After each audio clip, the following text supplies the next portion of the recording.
Is it? No, not really. Okay. See, I was interested to see who you were going to be when you knew you were being recorded, because people change. Like, do you put on like an interview face? And I've seen this a million times. Somebody will sit down and they'll just be themselves.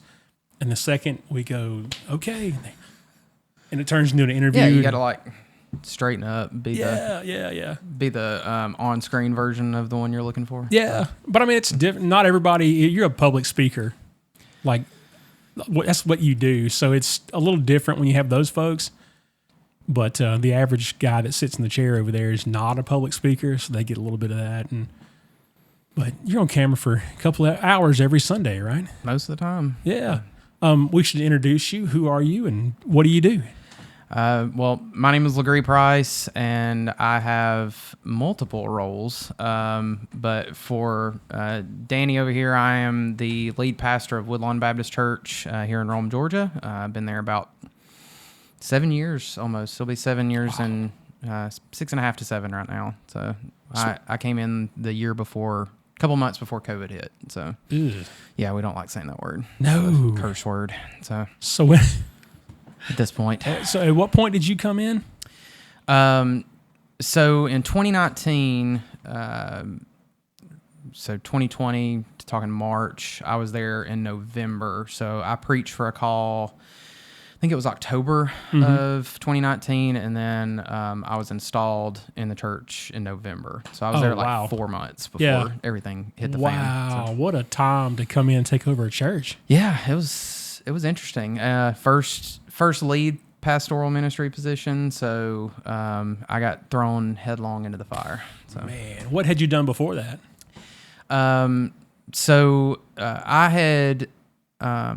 I had done a little bit through college, a little bit of ministry through college. I worked as a volunteer with a church here in Rome. I graduated from Georgia Tech, so I was involved in a campus ministry in Atlanta. I thought you were just a fan. Fan by necessity. Right. Yeah, I got injected with the blood of being a Yellow Jacket from a young age. So.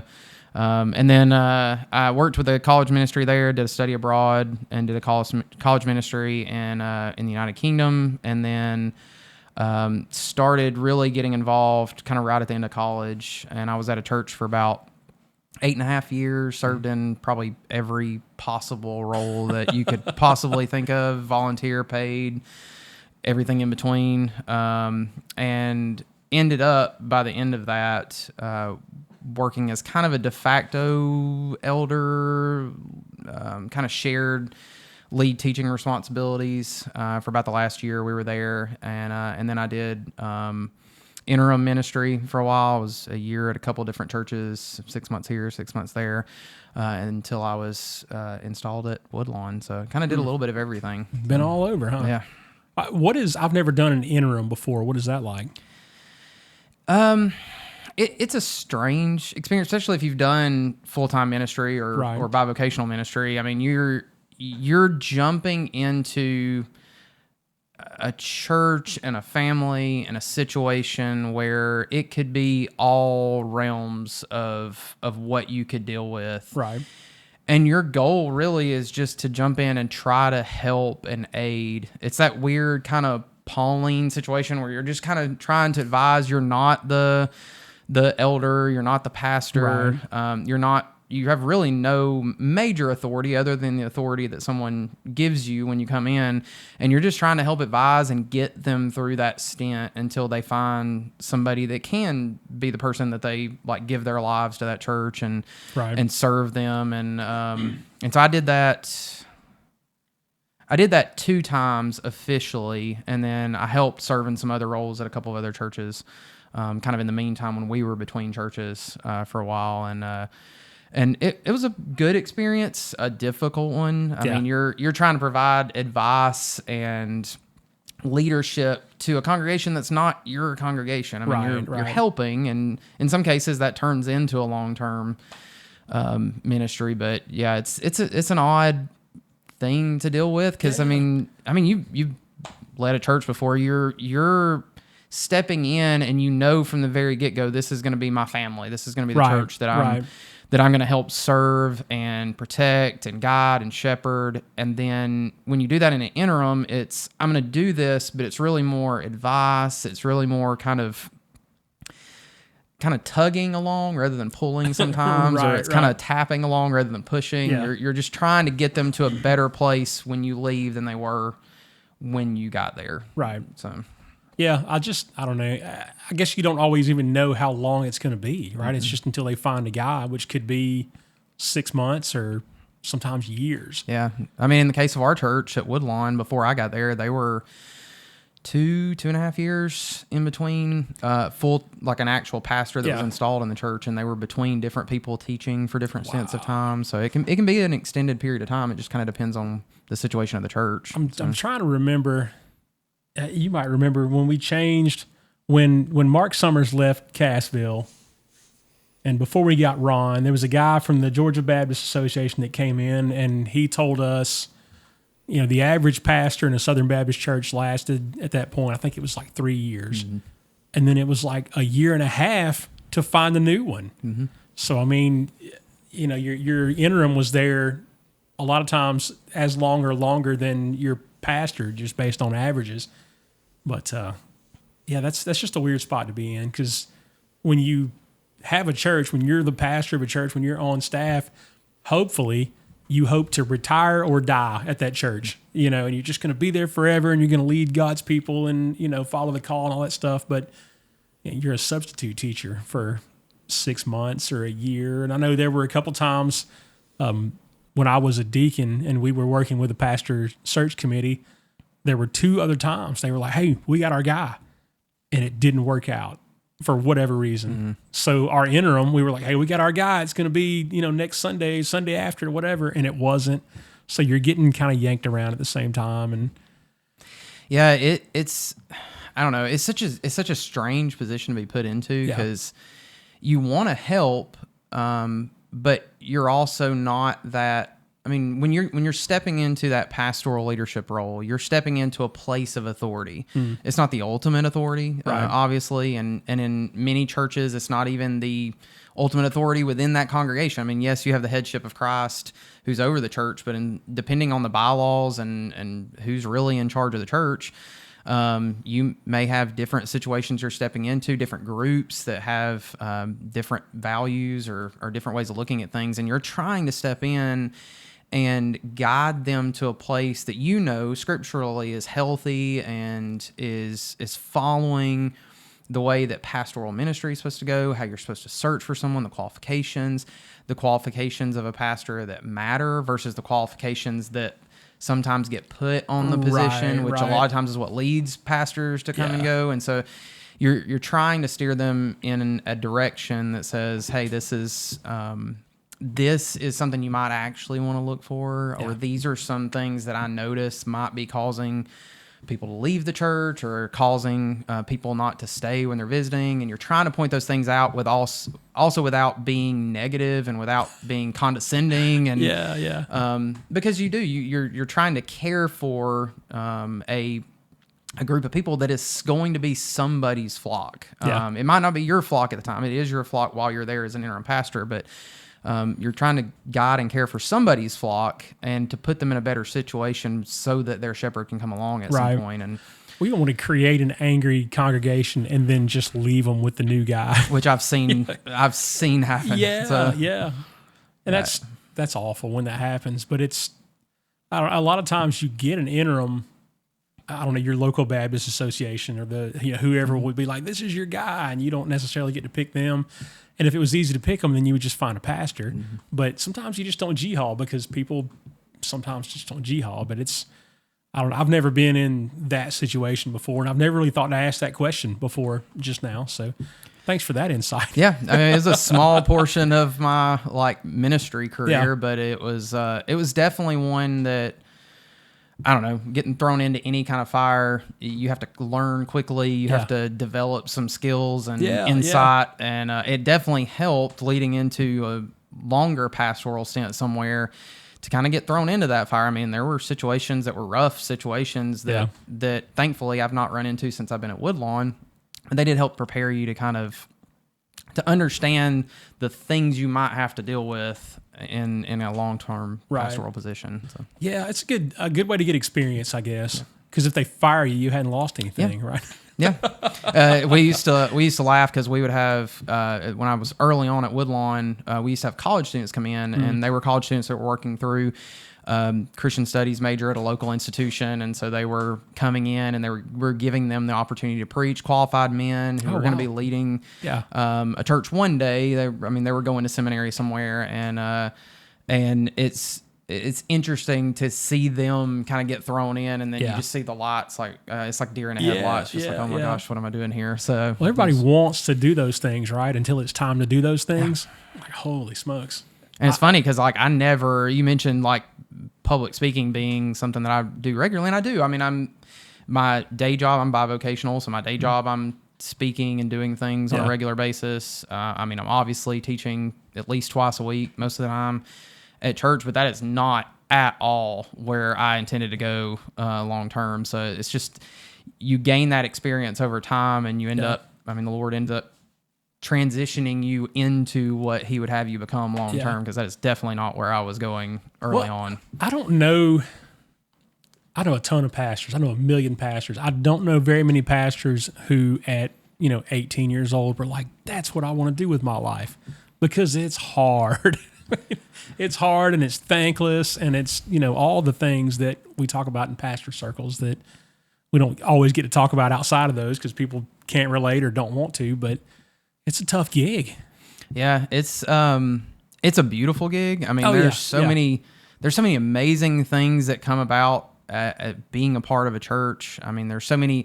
There's so much negative talk, especially if you're on TikTok or online or something, just all the negative of being involved in a church, but there's so much positive that comes about. But there's also the dark side of it. And I've been in part of a church that branch of that church no longer exists. Not necessarily for any one person's issue or anything else. It just kind of happened naturally. And I used to pastor at church. Yeah.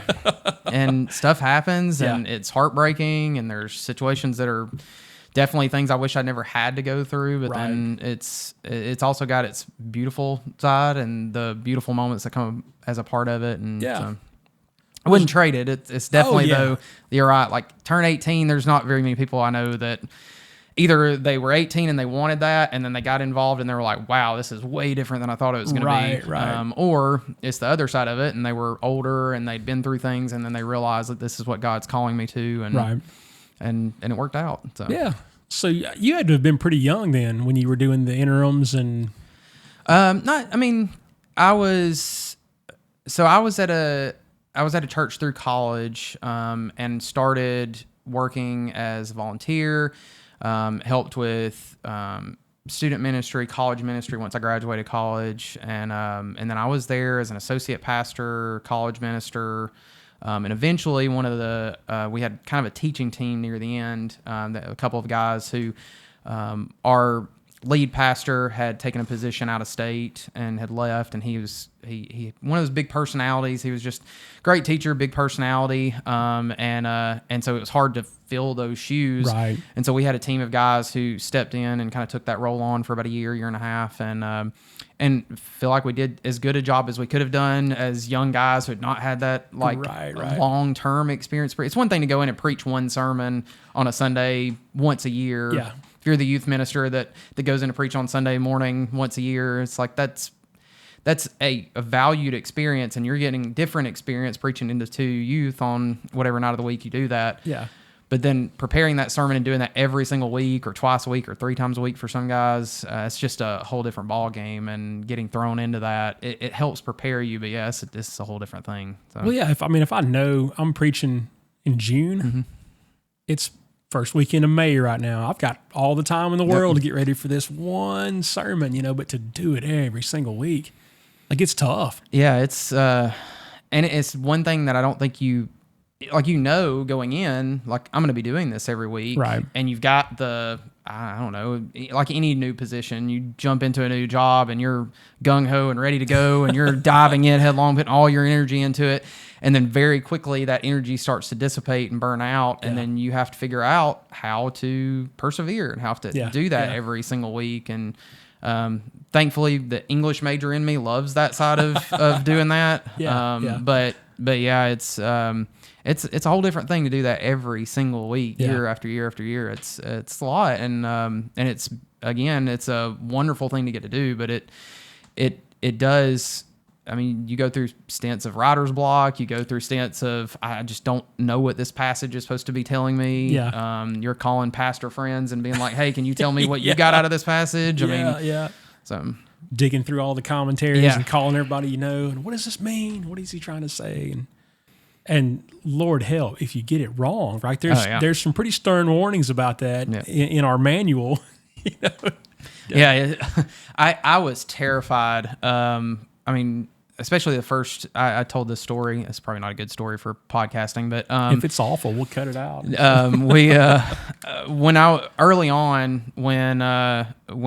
one of the first few opportunities when I felt a call to ministry, our pastor had been preaching through discipleship, and I remember going to him and being like, "Hey, I've worked with youth, I've worked with college, I've done Bible studies. I feel like this is something I'm being called into. Mm-hmm. Do you feel like this is something I'm being called into?" And he said, "Yeah, I can see it." And so he let me kind of come in on his process. And I remember going in, and there was a couple of us guys he had this giant whiteboard in his office, and he would just start webbing out like what that week's sermon was going to look like and letting us kind of get involved in it. All right. And the first time he gave me the opportunity to preach, I remember being our church at the time. It was during the wave of all the kind of modern churches that were coming out. Like, we weren't your old school church. I mean, we've got like a green room, church like everybody. The walls else are black, and we've got the music and the smoke. And so I remember being behind the stage in a green room where we were just kind of hanging out while the worship team was leading. And my nerves hit. I was about to go out and preach for the very first time. My nerves were just shot. And I remember being like, I have gone to the bathroom like 6 times in the last 20 minutes, and I've got to go. And there's no bathroom anywhere inside. I can't get out to where it is. But there's a mop closet over to the side. And so, I was in the mop closet right beforehand because I could not. Oh, my gosh. I could not. Like, the nerves were just so. And now I go out, and I'm like, it doesn't phase me. It's just stand there, but there's a hump there that you have to get over. And I think everybody, the first time they preach, they go up and they've got notes, and everything's all laid out, and they've got this 80-minute sermon planned out, and you talk for about 15 minutes, and then you look at your notes and you realize you're at the end, you don't have anything else left to say, and you go, well, let's pray. Nobody in my congregation has ever complained about that. So I'm hitting like 35 minutes point. And they're like, all right, we got about 20 minutes left. We'll be good. The timer up on the wall behind us, and I look, and I'm trying to make eye contact with you, and I've never jingled my keys at you, but I'm getting better. I'm narrowing it down a little into the comfortable range. I'll say this while you're sitting here, but you're a good enough preacher that, like, I don't know, you're 30, 40 minutes in, and I don't realize it until I turn around and look at the clock, because it's good stuff. Thank you. It's well planned. It's very well thought out, and you don't. This is going to sound like I'm trashing other pastors. You don't waste a bunch of enthusiasm and get up there and wave your hands and sweat and holler and spit into the mic and all this stuff. You just get the point across, and I guess you're what some folks would call long-winded, but it's not. You don't waste words. And it's not a bunch of grandstanding and rah-rah, whatever. And it's funny. It's one of those things that, like, over time, I think your consciousness begins to develop around the pastors who pastored you. And I mean that both, like, literally, like the pastors who've been in my life who've poured into me, but the ones you're listening to on a regular basis. Yeah. So if it's, and all the one, I mean, I came through the kind of big Reformed movement that kind of rush through, and most of the time when you're in that Reformed pastoral movement, it's people preaching 45, 55, sometimes 65 minutes. So that's just the sermon. They were the ones that intrigued me. I remember being a young Christian and just feeling this desire and this ache to learn and to gain knowledge and to know more about God's word and know more about what he was teaching. But I didn't, I mean, I was, like you mentioned earlier, I wasn't the 18-year-old that had the opportunity to give up everything and go to seminary, or maybe 22-year-old, I guess, at that point. But to give up and go to seminary, I mean, I was an adult. I had a wife. I had a kid.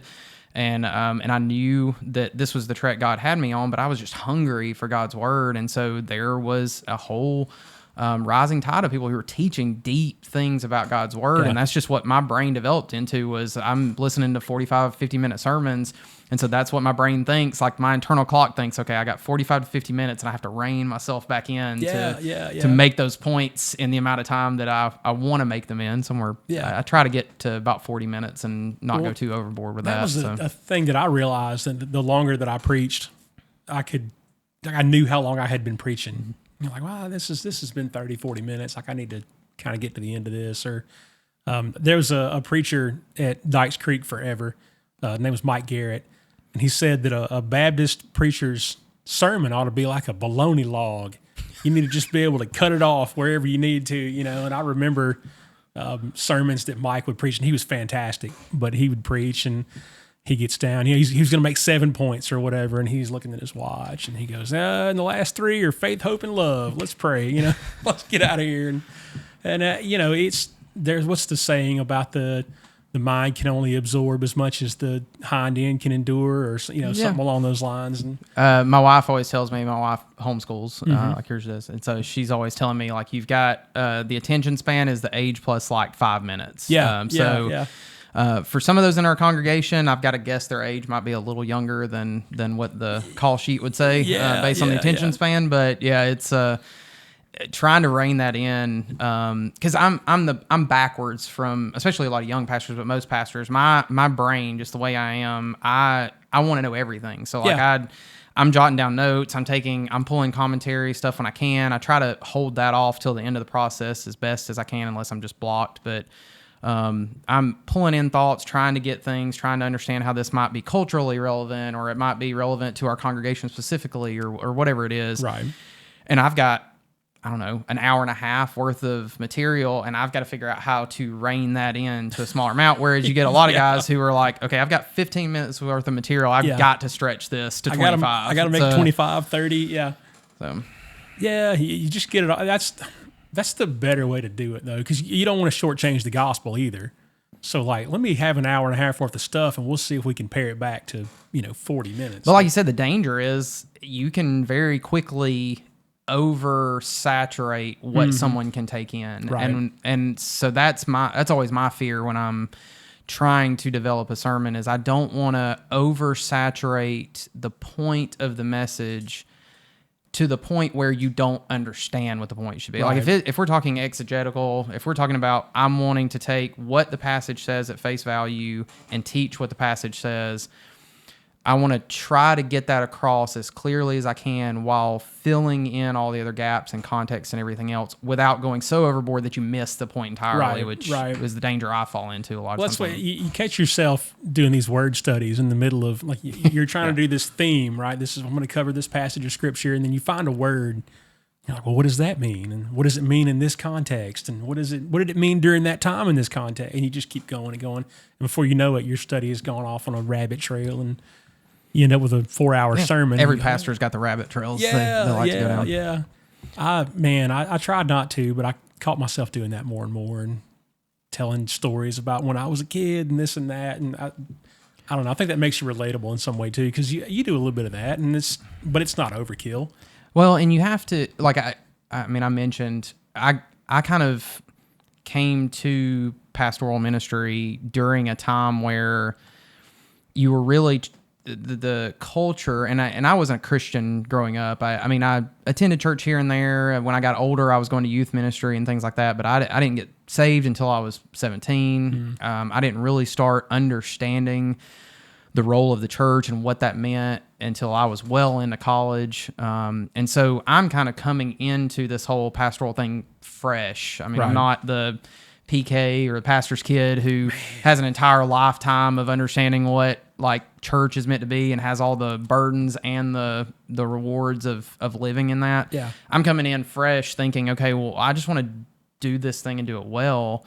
And it's just so weird because you come into that and then you're trying to do this thing right and do it justice. But then you're also trying to learn it at the same time. Right. And I lost my train of thought of where I was going with this, but I feel like it was strange coming in because the way I learned to be a preacher was in the middle of that whole cultural movement that went from, we're going to preach very 3-point articulated sermons. Yeah. Most of them are going to be like, they got the same sound on all three of your points. So all of them have to start with a P, and then you're going through a thesaurus trying to find the right word to match up with whatever theme you're going through. Right. To that more narrative-driven approach to preaching sermons, which is telling the stories, filling them in with illustrations, adding as many jokes in as you could possibly fit into, basically becoming the 3-point sermon that's also like half-hour comedy hour at whatever. And so, and so that's the way I learned to preach. And so I remember early on thinking, okay, I've got to teach the point of the sermon. I've got to find illustrations that are meaningful to the congregation, but I'm this young guy who has no life experience and nothing to pull from, and so I'm just going to make stuff up or go out and search for illustrations online and try to fill that gap. And then I'm also not a comedian because I hate public speaking at this point, and I'm not good at it yet. And so I'm just trying to make things funny that aren't funny, and it's just such an awkward thing. And I had to pull back from that and realize, like, okay, yeah, there's value in that. Like, we definitely need to be illustrating things to the congregation. Like, they need to know what life stories matter, because that helps you to internalize what the gospel is trying to teach. Right. But at the same time, I don't need to be getting up there and trying to create comedy hour at Woodlawn. I need to try to, fill it in and make it human, which is where I think sometimes we get the danger of becoming college lecturers from the pulpit, and that's not what a sermon is either. Right. But we also don't want to take it too far on the other end, and trying to find that balance of illustrating well and finding a way to connect with the congregation that they're going to understand and be able to apply this, but then also teach the depths and the riches and the knowledge of God's word that's there, because that's what's actually going to be the meat that they build off of and grow in over time. Yeah. That's it was a weird transition, because I'm coming into this kind of cultural moment with fresh eyes. And I'm like, this is all the church is. Like, it's comedy hour and it's all these things. And then I realize as I step back over 10, 15 years, like, oh, there's more to this history of the church and the history of the way preaching has happened and the history of how all this has developed that I just never knew about. Yeah. And so I was going to ask if you thought coming in the way that you did was an advantage, but it doesn't seem like. Well, in some cases I do. Yeah. There was so much. A big example of this is there was so much in those transitional years between the 1950s to the 1990s, where you're coming out of that kind of historical movement of the church through the United States, and then you're moving into a more modern era of the church where everybody's questioning what the church should be and whether this should be what the church is, and this is what's the church of the book of Acts, which is just the church. The church is the church. It's not different. They just dealt with different problems, and so everybody's trying to get back to the New Testament church, and all these questions are getting asked, and then I'm just coming in like, I don't know what the problem was to begin with. Like, I need you guys to teach me. And so, and so in some cases, I'm coming in with fresh eyes and seeing, okay, this works and this doesn't work. But then at the same time, it took me a long time to be able, like, some of the pastors that had a big impact on me when I was in that developmental phase of trying to learn the word and hunger are people like R.C. Sproul. And I remember thinking, the first time I watched him, it was these grainy videos that were definitely those like old school VHSs that just got kind of duped onto DVD or online, and it's super grainy, and he's teaching off a chalkboard. The chalkboard, yeah. And I remember thinking, like, based on what I've seen preaching, this feels so boring. But then when I got into it, I was like, man, I've never experienced this. And like, I've been taught this same stuff in a different way, but it's just I never experienced it to that depths or lengths, and then that made me hungry for more. And I think the church lost a little bit of that during that time, and I think it's gaining it back. It's over the last 15, 20 years has started gaining that back, and we're at a good, comfortable place right now, I think. I think a lot of pastors have understood they can't easily preach those shallow sermons anymore. Because one, your sermons are online, people are going to find them, they're going to be able to point out how shallow they are. But then two, there's, and this is a benefit to the younger generation, but the younger generation wants authenticity. And so when you're trying to bring something that's very meaningless or feels like you're preaching a script or you're preaching something, it doesn't feel authentic. And those pastors like R.C. Sproul, who were teaching from a genuine desire to see God's people move and to disciple them and grow them and to help them get from babies who are feeding on milk to adults who are feeding on meat, like that was the desire. And people, I think, are starting to see that now and realize like we need to go deeper. Now there's the danger of being Pharisees that are just, we're constantly concerned with knowing everything, that we lose the care and the love of enemies and all that we should also balance it with. But I think the place that I came into it, I've got fresh eyes, but I also missed out on such a rich history that I didn't get to take part in. I didn't get to grow up in the children's church stories. And so there's sometimes my kids are coming and telling me stories they're learning in children's church, and I'm being like, okay, I gotta go back and remember that one because I know I read through it a couple times, and so I just miss out on. So it's got its benefits and drawbacks. I gotcha. I know there's, when you start a new job or you move to a new place or whatever, people want to ask you, but what do you see that we're not seeing? Because we're looking at the same thing every day, and you're coming in with a new perspective. And I don't know. I guess I was a new pastor at one point too, but I was raised in church, and I got baptized when I was 7. We did the whole VBS and Sunday school and all the stuff growing up. So it's just a different perspective. I felt like I was not ready for it, I guess, but it wasn't, I didn't have to learn all that stuff at the same time I was learning how to preach. So that's an interesting perspective though, to not really get into it until you're an adult. And I do think it helped, like those stories that you heard your whole life where you were taught a specific point. I got to be the one to go in and look at it with fresh eyes and go, well, what was it actually trying to teach? What is it actually trying to say? Because I didn't grow up on the story. And so when you're hearing Noah's Ark, I mean, I knew the basic level story, but I'd not really been taught it or listened to sermons. And so I got to go into it with fresh eyes and go, okay, when I was teaching through the book of Genesis, I got to go through the commentaries and look through it and really dive into it headlong, and see, okay, what is it that it's actually teaching and how does this connect to the New Testament? Right. And it definitely, it has its benefits. And I think that's one thing that we miss out when the church tries to, and I see it occasionally, mostly because I work in higher ed, and then I've worked closely with people that I know that are sending people to seminary, and seminary is such an absolutely wonderful and necessary tool for the church because it so helps develop those skills that I haven't even been able to develop or had to do it on my own, watching YouTube videos and everything else for years.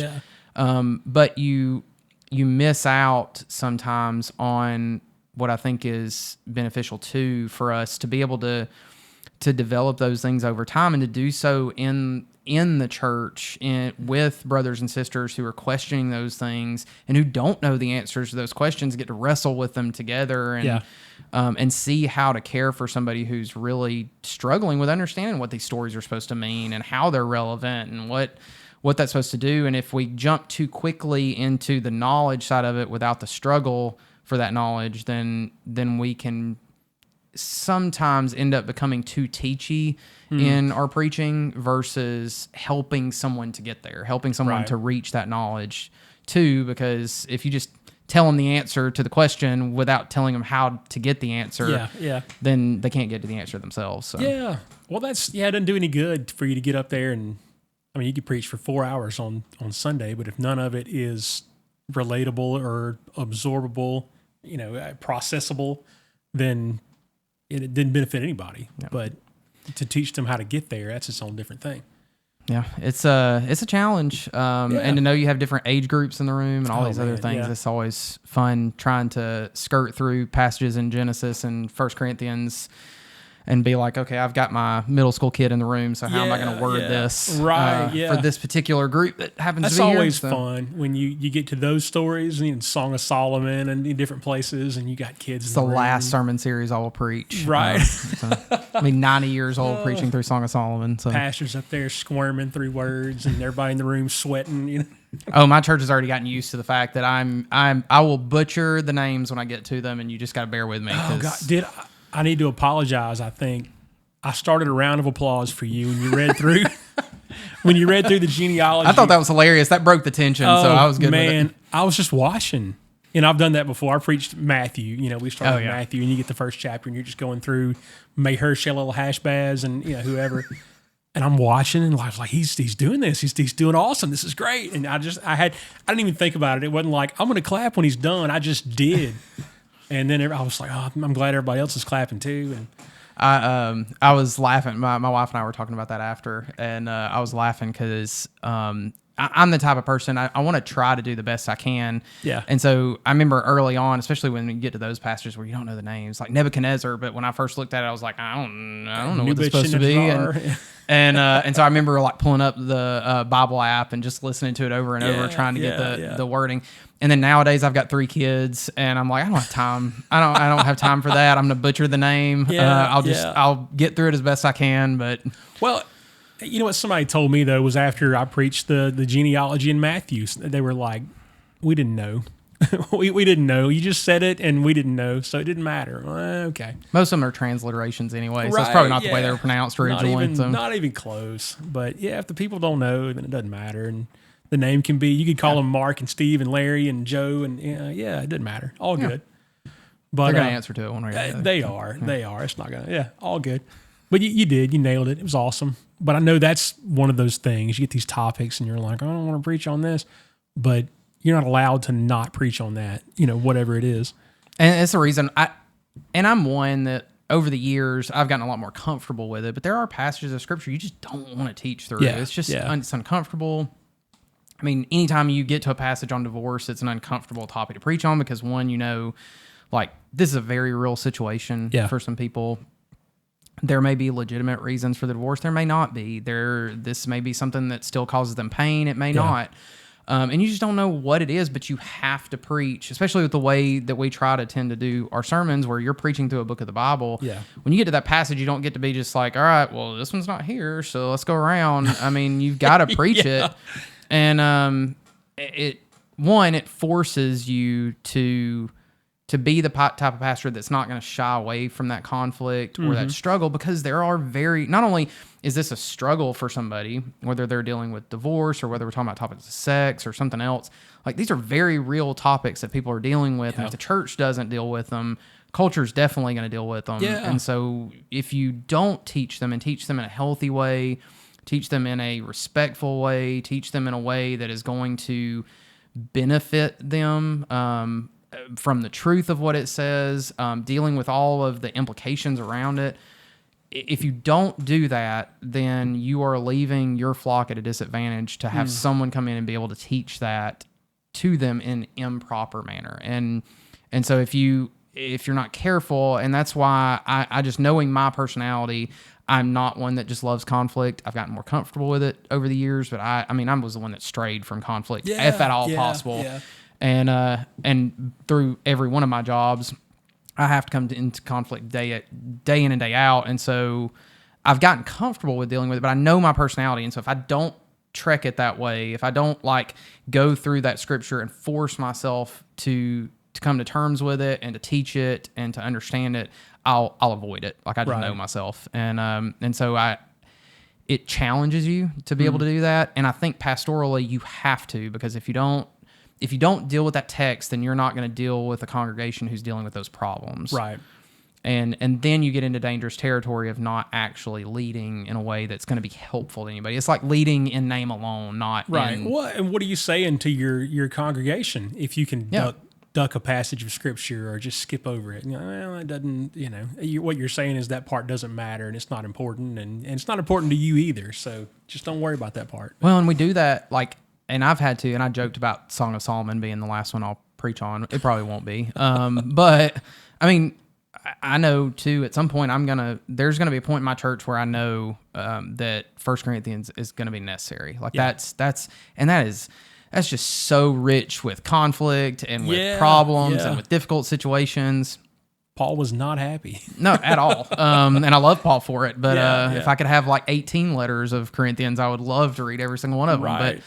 But all of those difficult situations are so difficult to preach from. And I know myself, and I would have that tendency to be like, if I can put this off for a couple more years, so I've got more experience and more understanding.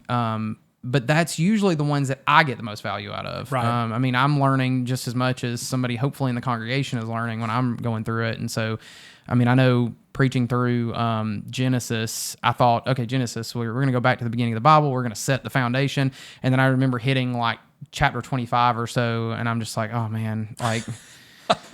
One, it's a truck getting through all of those like repetition stories, but then also you got some situations where I have no idea how I'm going to preach this, and I don't know how this is culturally relevant, or this feels way too culturally relevant. So it's a fun challenge to be a part of, but it is definitely a challenge for sure. Well, we've talked about, hopefully, to the listener, to the viewer, we've humanized the pastor a little bit. The pastor gets a bad rap a lot of times for, I saw a tweet today that was like, if there was no money in ministry, pulpits would be empty. Whatever, that's not true, but we see that side of it so much. But hopefully what we've done here is, like I said, humanize the pastor a little bit and let you know that he gets nervous and he worries about things and he hopes he's doing a good job and it's not just a cash grab for him. But let's talk about Legare a little bit. You said this was not the path that you had envisioned for yourself. What was it? So growing up, I mentioned I graduated from Georgia Tech. Growing up, I remember my grandfather being a huge Tech fan, and I don't remember much about him. He died when I was really young, but I can remember sitting there watching football games. And so that was always the path. Like I knew that's where I wanted to go. I never applied anywhere else. Like I was going to Tech. I had always envisioned that there would be some kind of engineering or healthcare. Like I'd planned when I went to Tech to do biochemical engineering. I was going to go in and either work in some. It did not work out. Saw Tango's face on that. I was like, that didn't work out. But I'd always envisioned either I was going to go into some kind of medical related field or become a doctor. Mm-hmm. I hit inorganic chemistry in college and realized very quickly that was never going to happen. Not for you. I had a European professor at 8 a.m. in the morning who had the most melodic, beautiful voice, and I slept through the majority of that class. And so the grade wasn't there and for med school, and so I ended up transitioning my degree to a communications, English-related degree. Ended up loving it. I mean, I love to read, and I love writing. I never thought that would be the case. I hated it when I was younger, but I ended up loving it. And so when I graduated, met Krista, my wife, when we were in college, and we ended up getting married, and so I moved back to Rome. Never thought I was going to do that, but I lived 6 years in Atlanta and realized very quickly I did not want to be there anymore. And Atlanta's not fun. Yeah, it was. And I had a good time at Tech. I know a lot of people who didn't, but I had a good time at Tech, and I loved the experience, and I loved being able to have my eyes open to the bigger world, and then come back to the smaller one. Right. But it's nice to have it there and you can touch it and then you can leave. 40 minutes away is a good distance. I'm good with it there. And so came back, and as a part of that, I got to work with a college ministry, and the college ministry I was with when I was in college, theologically probably wouldn't align with where I'm at now. Right. But it taught me the value of what the gospel could do for people in that age group. Like the people that are in that age group where maybe religion has been a thing of their parents their whole life, or maybe they're getting into college and that's when the world's supposed to open up and you get your independence. And then to fill the void, which I felt, I went through a deeply depressive stage when I was in college. Lost a lot of the friendships that I thought I had through high school, which kind of led through me being decently depressed when I was kind of midway through college. And then my dad passed away when I was in college. I had a close relationship with my dad. passed away suddenly when I was in college. And so I had a rough couple of years as we were going through. And I remember that feeling of being in that transitional period of life and then everything changing, and you feel that void of, I don't know what my future is. I don't know what's supposed to happen. There's all this stuff that I never thought could happen until I was in my 60s that's now happening when I'm in college. And I remember the peace that came through Jesus. Remember the peace of coming into contact with the living God and realizing my security does not rest on myself. It doesn't rest on my father. It doesn't rest on my family. God. And I remember, I came out of that. I met my wife and we had 3 beautiful children.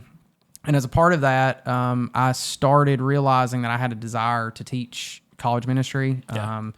And so I started working in college ministry at the local church that I was with here in Rome, and working with college kids in small Bible studies. And then that kind of grew over time.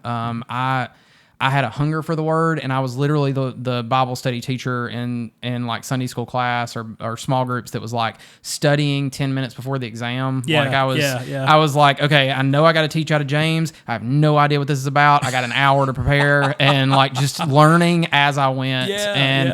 And I got real used to answering questions from college students with the answer, I don't know, but let's find out together. That is what I learned in ministry that is the best answer you can give so many times. Oh, yeah, hands down. Don't give the wrong answer. Just say you don't know, and let's dig into it.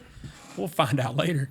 Well, and the again, when you're at that stage in life, you're looking for authenticity. You're looking for somebody who you can learn from, but that also you realize is a human being and isn't just there to spout out nonsense at you. Right. And so I just remember the relationships that built up because I was able to say, I don't know the answer. I'm new to this too. Let's figure this out together.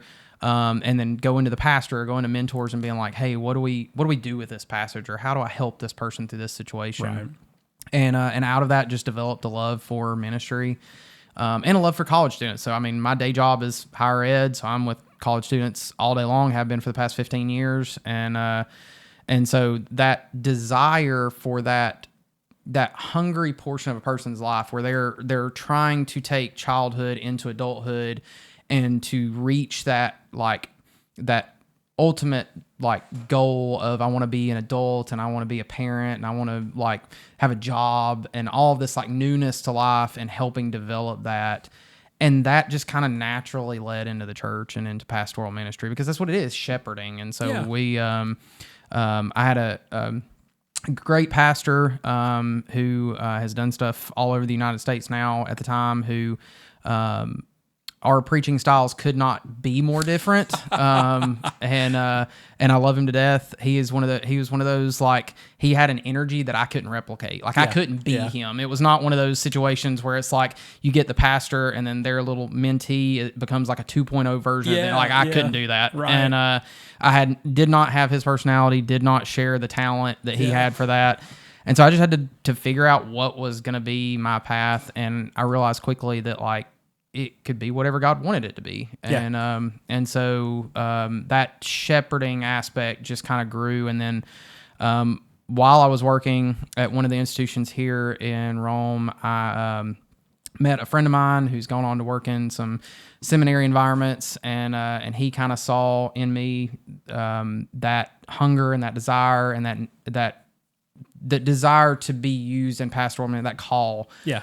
We teach our people at our church that your pastoral call is 3 things. It's God's call on your life, your ambition or your desire for God's call on your life, and then the church's call on your life. All those 3 have to be there for you to be called into public ministry, because if the church doesn't feel like you're a good fit for it, you might not be ready to do it. Yeah. And you need those other 3. You definitely need God's call in your life. Right. And so he saw that, and he kind of helped get me connected with Woodlawn and realized that would be a really good fit. It was a church who was in need of a pastor, but they had a wonderful, very humble congregation that wanted a young pastor who was imperfect and really didn't know what he was doing, but that they could help lift up. And it's been exactly that, been such a blessing to our family. And it's been difficult, but it was such a blessing to be able to go in and to have a congregation, and there's been conflicts and difficult things over the years, but I mean, they displayed what a church should do with a young pastor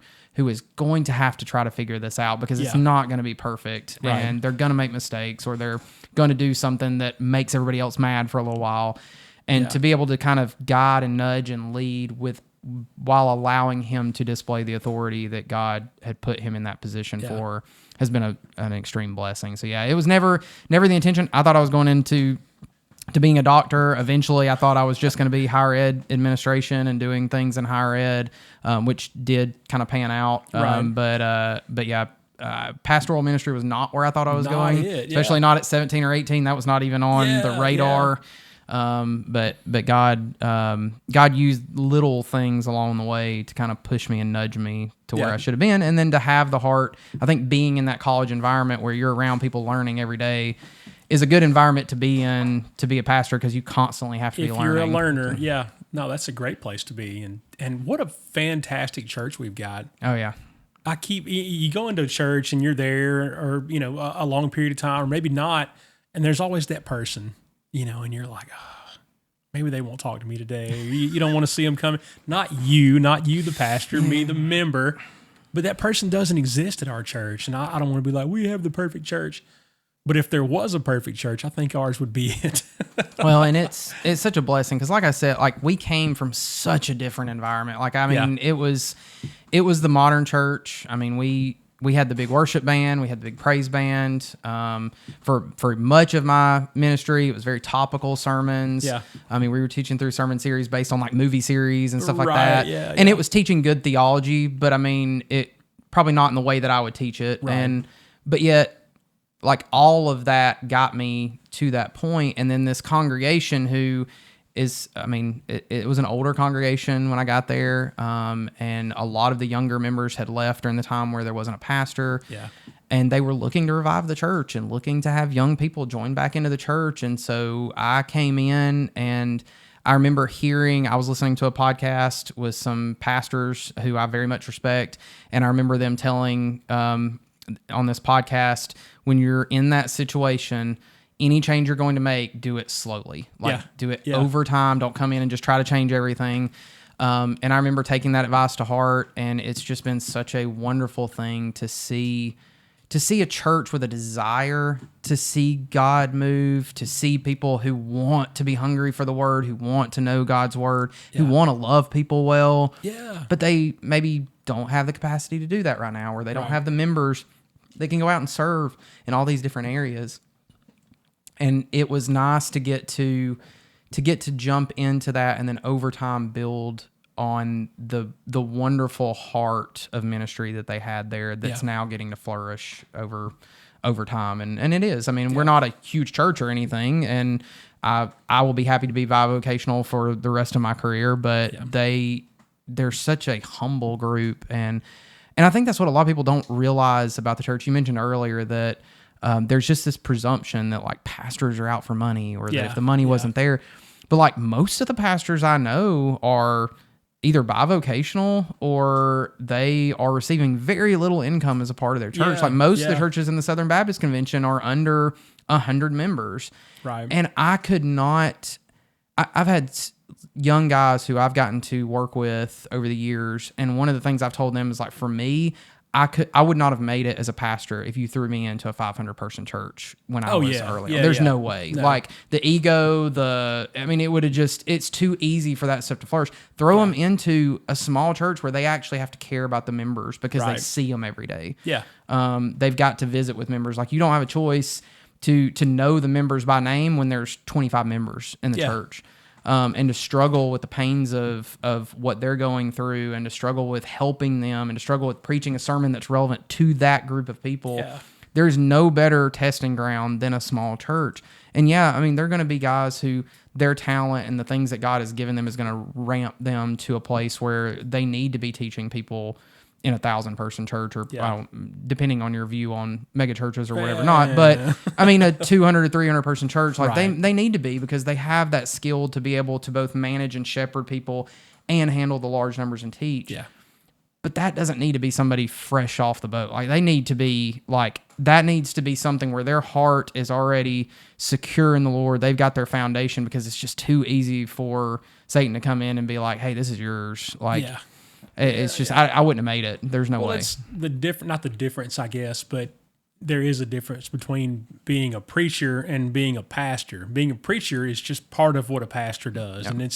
And I always felt like it was the minority of what a pastor does. It's important, but you spend an hour on Sunday doing it, and you spend time getting ready or whatever, but the rest of the time you're the pastor, and your phone rings, or you get an email about the temperature in the sanctuary, or Sister Martha fell down the stairs last night, needs somebody to go visit her in the hospital, and that's being a pastor. Well, and people can tell when you're not when you're not there for the right reason. And so it's easy on a Sunday morning to get a text of scripture and preach it in a way that people can be like, oh, that was directed right at me. And I'm not saying it's easy, but it's doable. It's doable. It's a lot harder to be a pastor who's going to preach a sermon at a funeral and have people know that you actually cared about the person that passed, or the family that's there. Because it becomes real apparent real quick, like, oh, this is just a cookie cutter thing that they did. Yeah.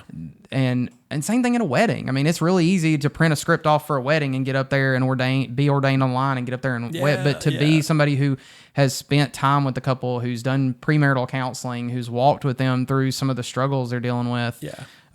That's the stuff you don't get taught. Like, even in seminary, I know brothers who have been through seminary and are like, man, I got thrown in and I was not ready for this part. Like, I know I can tell you every Hebrew word and what it means, but the premarital counseling side, that's a different thing. And that just takes time and experience. It would be easy. Pastoring a church, this is me saying this, not Legare Price. It'd be easy to pastor for church if it weren't for the people. Oh yeah. Right? 100%. Makes it tough. We're not going to keep you here all night. We're going to wrap up in just a minute. I had two other questions I wanted to ask you. I know from my experience, you're in the front of the room as a pastor, and you can see and make eye contact with everybody, and you know what's going on at all times. And if the answer to this question is one of my kids, that's fine. I get it. I know who they are. You can be as careful as you want in how you answer this. What's the craziest thing you've seen from the pulpit? Craziest thing I've seen from a pulpit. I'll give you one that I saw. I got asked to preach in this little church just over the hill here one time. I preached there twice because they were without a pastor, and just it wasn't that whole interim thing. They just asked me to come fill in once or twice. So I'm up there, and there's 9 people in the church. It's a little tiny place, and there's something going on like the center aisle. And what had happened was this big dude had his arm up on the back of the pew. And at some point, he had kind of gotten down behind the pew. And the little things on the back of the pew that have the little holes in them where you put your communion cup. He had gotten his finger stuck in one of those. And he's starting to kind of squirm. And I'm like, well, is that guy okay? And I'm like, and I'm trying to preach Isaiah 6. I remember specifically. But he's squirming. People are coming over. And then they stopped me and they're like, hey, his finger's stuck. And I was like, well, do we need to call the fire department? Like, what happens now? But it was amazing to me the first time I preached, the things that you see, the people fidgeting with a candy wrapper, the kids running around or whatever that you don't notice when you're just looking at the preacher. My wife would tell you I've gained a very unique ability to zone out of noticing things. You have to. Yeah. And so I remember, I don't remember who it was, but at some point in the last 7 years, somebody kind of had that similar question of do our kids bother you when they're in the congregation? And I'm like, no, I don't hear anything. No. Like, they could be screaming bloody murder and I'm zoned into where I'm at. It's not going to bother me in the least. We had some interesting stuff. So I don't know if this happened, and I'm going to be honest, my memory's not great. I can't remember if this happened during the sermon. I think it did, but I wasn't preaching that Sunday, so I'll say this wasn't my experience being at the pulpit when it happened. We had the church that I was at previously was on Broad Street at one point and then transitioned over to Fifth Avenue. Mm-hmm. And so if you know anything about Fifth Avenue, there's people walking up and down Fifth Avenue constantly. Yeah. There's just, you never know the types of people that you're going to come into contact with. And so the building that we were in at the time, this, again, story probably shouldn't tell on podcast, but the building we were in at the time shared a front wall space, window space with the building that was next to us, which was vacant at the time. I don't know what it had been used for, some kind of storage or something. But the window itself was one of those display windows, and it crossed both sections. So our window, like, it was nice and pristine. One of the girls there was some kind of interior designer, and she just made it beautiful, and the window was great. But it shared into the window on the other space, and there's all this junk that was in that window. Well, one of the things was this massive picture, like fake painting picture. Probably cost like $10 at a yard sale somewhere. Yeah. But it was massive, and it was over to the side. And so we were preaching one Sunday, and this lady came into the church, and our space at the time was really small. I mean, we had a small congregation, and then there was like a little kind of fellowship area that had like coffee bar and some other stuff in there. And I watched her come in and was just kind of causing a scene at the time. And so we went over there to deal with it as some of the people that were kind of in leadership at the time. And she was just extremely upset. And she said, I don't understand how you could be a church and have this picture in your wall. Oh no. And so when we went, and we never noticed it. I mean, it was kind of shaded and you couldn't see. Right. And so we went outside to look at what she was talking about, and there's this massive picture of the Last Supper. Is this like the typical picture you think of the Last Supper? I think Leonardo da Vinci's Last Supper. Yeah. And except for whoever had created it made all of the characters like Aryan. Like they were like blonde-haired, blue-eyed, like Jews, which again makes no sense. Right, and she was just furious. Oh. And so we're trying to explain to her, ma'am, this is not us. That is another space. This is, and it became a big distraction as part of it. And so I just remember us laughing about this later. I mean, and it's sad that picture was there, and we thankfully the landowner or the person who owned the building, we were able to get them to remove it because we just never even really realized it was there. And but yeah, it caused such a big scene, but it did give us an opportunity to have a conversation with her and be like, that's not what we believed Jesus and the disciples looked like. And so it was just it was an interesting day. I've had people fall asleep. We've had medical situations in churches before. We had one of the most difficult ones we ever dealt with was we had a college student at one point whose family passed away under tragic circumstances, and we found out then, and we had to like in the middle of service. It happened like right before, and there were we were trying to help care and shepherd her, but then also her friends were trying to help, and this was all happening like right at the beginning of service, and her friends were wanting to go and interact with her, and we're like, no, like she doesn't need that yet. She's definitely gonna need that, and you just have to learn real quick, like what is it? You have to ask the question, what is it that somebody would need? What would I want in that situation? Right. And we've had all kind of stuff happen. A lot of people falling asleep in my sermons, so I'm just used to that at this point. So I blame narcolepsy. So. I mean, it couldn't be you. You're not a boring preacher at all. Last question, Jessica. This is for Jessica. Okay. She wanted to know, where does your name come from? So my name is a family name. Okay. And it is probably butchered in terms of how you pronounce it based on the original transliteration. So Legare was a family name. It's from my mom's side of the family. Okay. My mom's side of the family comes from the kind of French side of North Carolina. And so if you go to North Carolina or South Carolina, I can't remember. Charleston. So South Carolina. Yeah, okay. So Charleston area, and in Charleston there's a street named Legare Street. But my great uncle was a 2-star general in World War II, and his name was Legare, and so my mom loved that name growing up. He was kind of a family hero. And so she named me that. And it's actually my middle name, which has caused massive confusion throughout my life. Right. Well, we get emails sometimes that have your first name on them. And I go, who is Charles Price? Yeah, that's me. But it stuck. And if you put a space in between, and it's LE space GARE, it means the train station in French. Huh. But the name itself, I have no idea. My dad always told me what it meant. But I don't even remember right now what I've meant to ask you that question no less than 1,000 times. I think he always told me it meant warrior. I'm not sure if it actually meant that, or that's what he wanted it to mean. So, yeah. Well, Jessica wanted to name our youngest son Bacon, so don't ever let her make fun of your name. It's all right. I'll give it back. So, yeah. All good. Well, man, we're gonna let you off the hook. We've been at it a little over an hour. But it's been fun. We finally got to sit down and talk. We've been about to sit down and talk this week for like months now. Well, anytime you want me back, it's good talking. Well, I've come to realize this is just how I got to talk to my friends from now on. Like, if you want to sit down with me, you just got to come on the podcast and we'll knock out an hour or two. That's a good idea. I need to figure that way out because I never talk to anybody anymore outside of church settings. Got to get a podcast going. It's fun. Yeah, it is fun. This is a good little setting. So, I love the Braves backgrounds. Braves are good, right? Yeah. Go I'm all for some baseball. So. Yeah, love it. Well, thanks for coming on. Absolutely. Thank you guys for watching, for listening, wherever you're at, whatever you're doing. We're grateful for each and every one of you. Please remember that Christ is King. God bless you guys. We love you. See you next time.